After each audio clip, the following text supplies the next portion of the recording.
So my name is Kiki Paterson. I'm from Thunder Bay, Ontario. I am of mixed race. I am Anishinaabe from White Sand First Nation, although I've only been twice. I went twice this summer. And then from my father's side, I am Scottish and a mix of other European descent. I spent my whole life in Thunder Bay. I'm currently living in Peterborough. I'm only 19 years old, so this is my second year at university. I'm going to Trent University, where I am taking Indigenous studies. I have been involved with Gibby for the past several years now. I believe my first trip was 2022. Um, me and three other participants from Thunder Bay went along on that trip with my brother, which was an amazing experience for both of us. It really helped us come into our own as Indigenous and as Anishinaabe. Um, and then the following year, I was um, asked by Beth to return as a leader in training, which I was honored and grateful to be asked. And of course, I accepted and came back, and I had an amazing time that year as well. And then this year I was asked by Dana to come back as a full leader. And I had an amazing time, and we're working on um, what Gibby's future looks like right now. And I'm just so proud to be a part of that team, that the team that's currently working with Gibby um, they're some of my closest friends, and they're very much my family. So I'm very glad to be a part of this program and this project, and I hope that I can somehow help it have a future.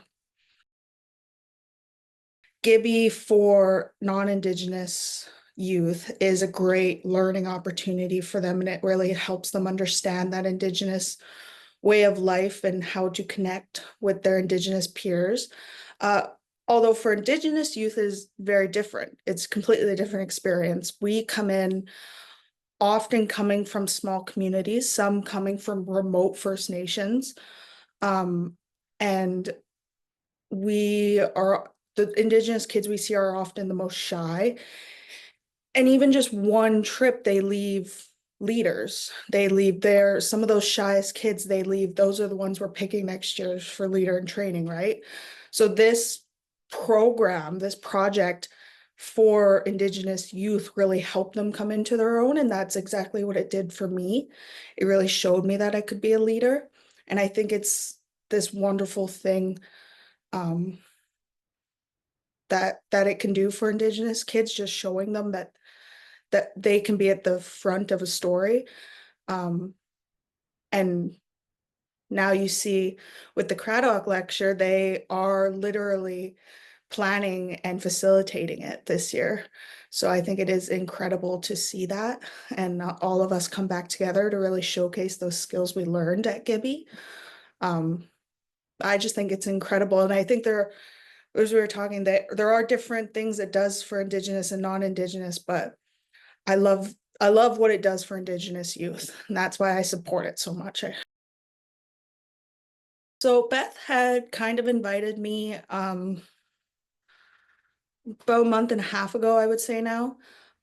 She explained right from the beginning that this was the first since the pandemic, and they kind of wanted it to be more led by youth and led and planned, and she wanted to put it in our hands.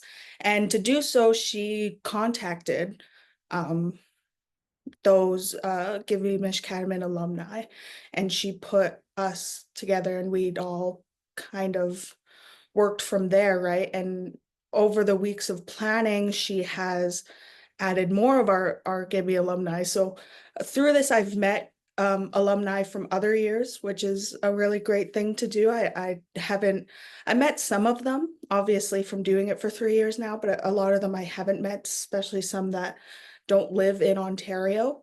Um, but it was really exciting because Beth pretty much put it in our hands.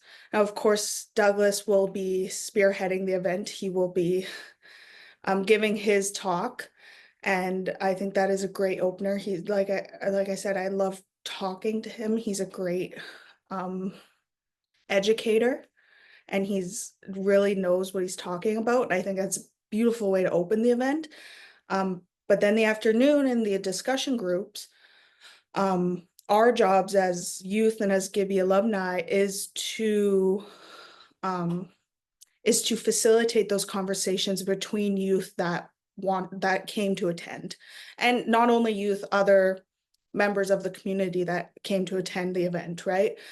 Like, we might not have PhDs, we might not be these accredited scholars yet, but we have, many of us, especially the Indigenous youth, our Gibi alumni, have lived through these events that we're going to be discussing, and many of us know what it's like. We don't need to be able to teach people what we're talking about, because we bring our own perspective as alumni. We know what we've lived through it. So we are there to facilitate and make sure everyone gets a chance to speak, because that's really what this afternoon is about. We want to hear from everyone. We want everyone to get a chance to share their opinion and talk and really get to know what each other's lives are like when talking about these issues, right? He's a wonderful guy. He's very giggly. That was the first thing I noticed. He giggles a lot.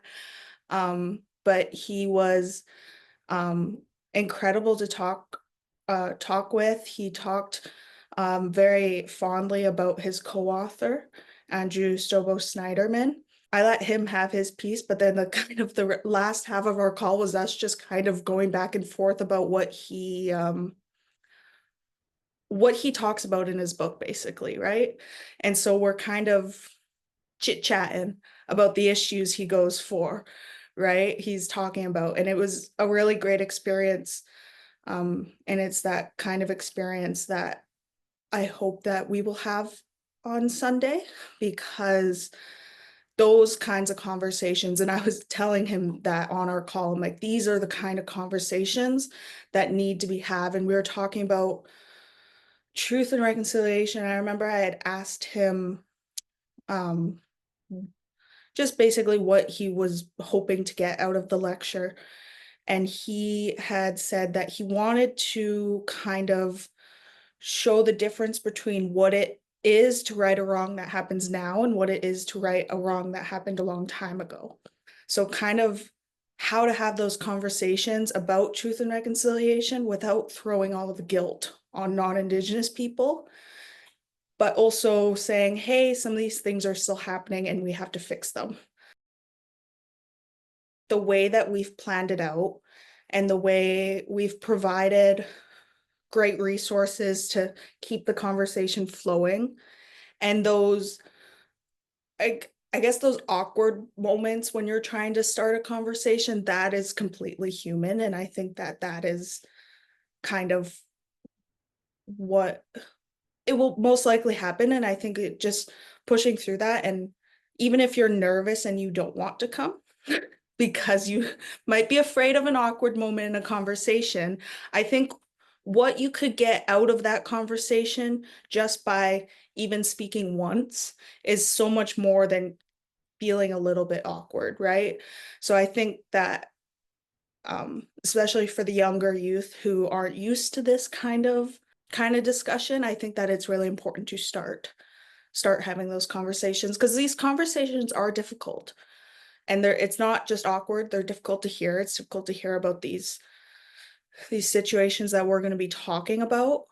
But anybody that shows up to have those conversations have already taken that first step towards doing the right thing and towards Canada being a better country, right? So I think that you showing up in the first place is enough. But I would like to say that I would like to hear from everybody at the event, because everyone has something important to say.